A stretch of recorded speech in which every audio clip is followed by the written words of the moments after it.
Okay, hello everyone.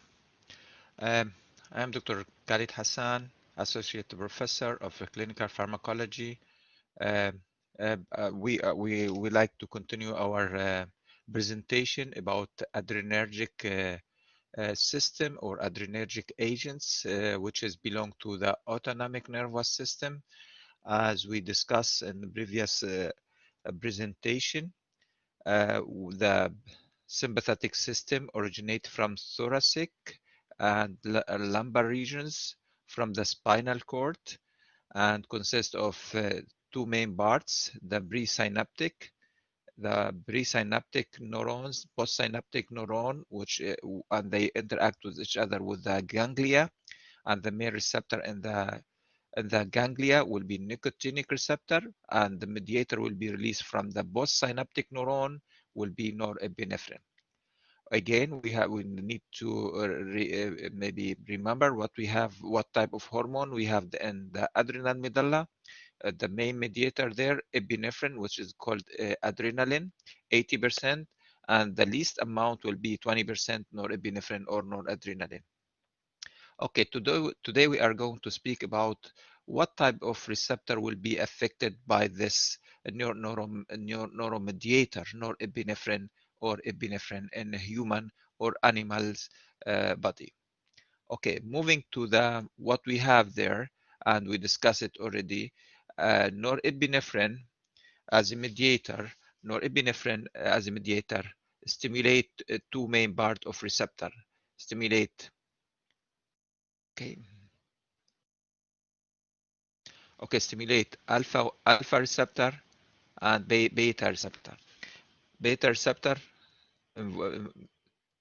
include beta 1, beta 2, and beta 3 receptor. So norepinephrine stimulate alpha 1 and alpha 2 receptor. So alpha 1 adrenergic receptor and alpha 2 adrenergic receptor. So speaking about this receptor, what is the function of this receptor? When norepinephrine binding to this receptor, what is the consequences? Normally, when norepinephrine binding to these receptors, the result will be activate or activation of this receptor. So today we are going to discuss this activation of these receptors. What is the consequences or what is the function of this receptor? We will start with the alpha receptor, alpha adrenergic receptor. Okay, make it bigger a little bit. Okay, moving down, this is what we need to discuss today. So alpha adrenergic receptor, we have two main types. Okay, alpha 1 and alpha 2. And this slide maybe refer to another slide. If you go back and review the first slide about uptake, synthesis, and release of neurotransmitters, you can see there we have alpha 1 and we have alpha 2. So alpha 1 and alpha 2, alpha 1 available in the postsynaptic neurons, alpha 2 available in the presynaptic neuron. Okay, so what happened next? If you stimulate alpha 2, alpha 2 will activate the GI protein, and I stand for inhibitory effect. So for this reason, when you say inhibitory effect, the result will be inhibit several functions or hormones. So when you stimulate alpha 2 receptor, this will lead to decrease or inhibit release of norepinephrine, inhibit release of acetylcholine, inhibit release of insulin. So several substances or endogenous agents will be decreased if you stimulate alpha 2 receptor. Example for alpha 2 receptor, we have medication used for blood pressure called clonidine, one of these medications used for patients suffer from hypertension. This is abbreviation for hypertension, or for patients suffer from high blood pressure. So this the first medication may affect alpha 2 receptor. Okay, moving a little bit. What medication may affect alpha 2 receptor? Clonidine considered like alpha 2 agonist. Okay, alpha 2 agonist, that mean clonidine bind to the receptor, bind to the alpha 2 receptor, and the result will be activate the receptor. Okay, and this will lead to inhibit the formation of norepinephrine. Okay, and this leads to decrease blood pressure. This is a final result for the clonidine. Okay, what else do you have for the alpha-2 receptor? Which medication may affect alpha-2 receptor? Another medication that affects alpha-2 receptor, for example, we have tizanidine. Tizanidine, and this is considered also from the suffix nadine. We have clonidine, tizanidine. This is alpha-2 agonist. And this medication used for patients suffer from spasm, muscle spasm. And this medication, in this case, this medication belongs to a group of medication called skeletal muscle relaxants. So the skeletal muscle relaxant, for we talk about skeletal here, voluntary muscles. If the patient suffer, for example, from low back pain or from neck pain or from the, for example, fibromyalgia, we can use this medication to relieve symptoms. Normally, we need to treat the cause of this lesion or disease. So this is two examples about alpha-2 agonists, clonidine, tizanidine, one of them for blood pressure, hypertension, and the second one for the relaxing the muscles, and we can call this one antispasmodic or antispasticity drugs.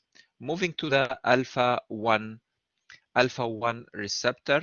Alpha-1 receptor available in the postsynaptic neurons and act through the something called GQ protein. GQ protein here, when you talk about GQ protein, you know that we discussed it in the table. GQ protein lead to increased IB3 and DAG, which is stand for inositol triphosphate and deacylglycerol, and this will lead to increased level of calcium and increased contraction, increased secretion. So you can see the effect of GQ. If you stimulate the GQ protein with alpha-1 receptor, for example, when you stimulate alpha-1 receptor will be activate GQ protein, and this will be lead to activate IB3 and DAG, increase levels of calcium, increase contraction, increase secretion. All these consequences lead to the following responses there. So the patients, or we can see on the human or on the animals, these results. Number one, vasoconstriction. So what happened there? So we already discussed this there, and for vasoconstriction, okay, we are going to discuss vasoconstriction, number one. Number two, mydriasis, increase the pupil dilation, pupil diameters will be increased. So if you make it bigger there, so you can see the pupil diameter is increased there in the eye. Okay, we call this one mydriasis. So I make it a little bit smaller so you can see the mydriasis. Okay, moving to the first one. Okay, stimulate alpha-1 receptor. If you stimulate alpha-1 receptor, the patient there will be suffer from vasoconstriction, or the response will be vasoconstriction. So this is a response for alpha-1 stimulation. So if you stimulate alpha-1, the patient may suffer from vasoconstriction. What that mean for us, we are going to discuss it later on. So the second response for stimulation alpha-1 receptor, okay, the second one, mydriasis, increased diameter of the pupil. The third one is it's affect the bladder, but in the bladder we have something called bladder pharmacology. We have different receptor distribution in the bladder. So what we have there, okay, make it bigger a little bit. Okay, so if you make this image a little bit bigger, so what we have there, your bladder sphincter. So we talk about the sphincter here because we have two sphincter in the bladder, external, internal. So in this case, we are talking about internal sphincter. Internal sphincter because it's involuntary sphincter, and the main receptor in the internal sphincter here will be alpha-1A receptor.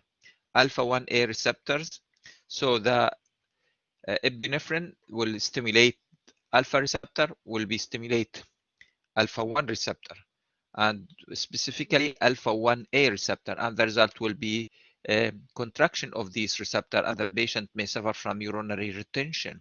So for this reason here, we don't prefer to use adrenergic agonist for patients suffer from urinary retention. For example, benign prostatic hypertrophy or hyperplasia, it's not recommended to use adrenergic agonist or any agent may stimulate alpha receptor. Okay, moving to the third one, and I think it's an important one there, glycogenolysis. For glycogenolysis, what that mean for us?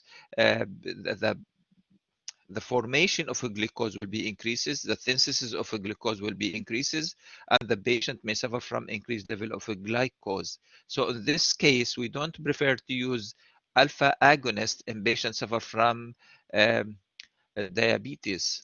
Okay, diabetes mellitus. Okay, so we don't prefer to use this medication in patient because the patient may suffer from hyperglycemia, increased level of glucose in the blood. So the four main function for the activation of alpha 1 receptor, four main function: vasoconstriction, mydriasis, urinary bladder, urinary retention, and the glycogenolysis, increased level of glucose.